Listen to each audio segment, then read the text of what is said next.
আমি আপনাদেরকে শয়তানের একটা চালাকির কথা বলছি, শুনুন। মনে করুন আপনার অফিসে যেতে দেরি হয়েছে এবং দেরি করার জন্য আপনার বস রাগ হয়ে আছে।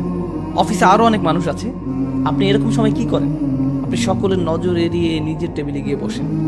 আপনি তখন বসের সাথে দেখা করতে চান না। অথবা মনে করুন একটা বাজে রিপোর্ট কার্ড নিয়ে আপনি বাড়ি ফিরলেন। যখন আপনি ক্লাস 6 বা 7-এ খারাপ রিপোর্ট কার্ড নিয়ে আসেন, তখন আপনি চুপিসারে ঘরে ঢুকবেন। কোনো আসসালামু আলাইকুম নেই, কোনো কিছু নেই। চুপিসারে ঢুকে আপনি ঘুমের ভান করে পড়ে রইলেন। মা যদি জিজ্ঞেস করে আজকে স্কুলে কি হলো, আপনি তখন বলবেন তেমন কিছু না। আপনি যখন কাউকে হতাশ করেন তখন তার থেকে দূরে দূরে থাকেন, এটাই স্বাভাবিক। এই ক্ষেত্রে যখন আমরা অশ্লীল কাজ করি, নিজেদের উপর জুলুম করি, তখন আমরা কাকে হতাশ করি? আল্লাহ আজ্জা ওয়া জাল্লা। আপনি আল্লাহকে অসন্তুষ্ট করেন, শয়তান তখন এর সুযোগ নেয়। আপনার কাছে এসে সে বলে, তুমি এখন আবার সালাহ পড়তে যাবে? ভণ্ড, তুমি এসব অশ্লীল কাজ করে এসেছো, এখন আবার একটা ক্লাস করতে যাবে? এখন তুমি ইবাদত করতে যাবে? তুমি তো দুমুখ মানুষ। তখন সে বলে, হ্যাঁ আমি তো দুমুখ মানুষ, আমার সালাহ পড়া উচিত হবে না।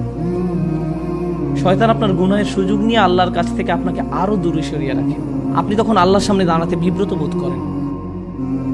কিন্তু একজন সত্যিকারের মুত্তাকি যখন ভুল কিছু করে, তৎক্ষণাৎ সে কি করে? সে আল্লাহকে স্মরণ করে।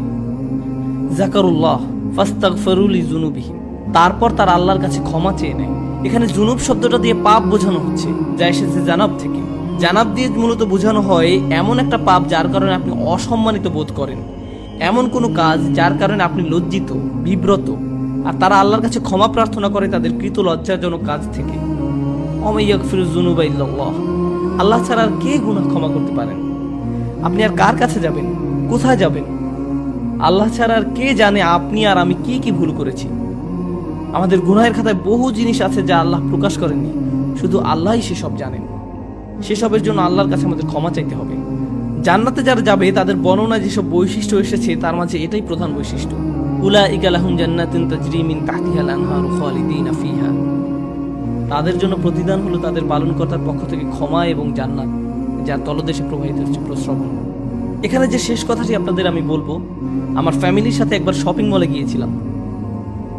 সেখানে এক মা তার ছেলেকে ভীষণ বকা দিচ্ছিলেন, আর ছেলেটা চিৎকার করে কাঁদছিল।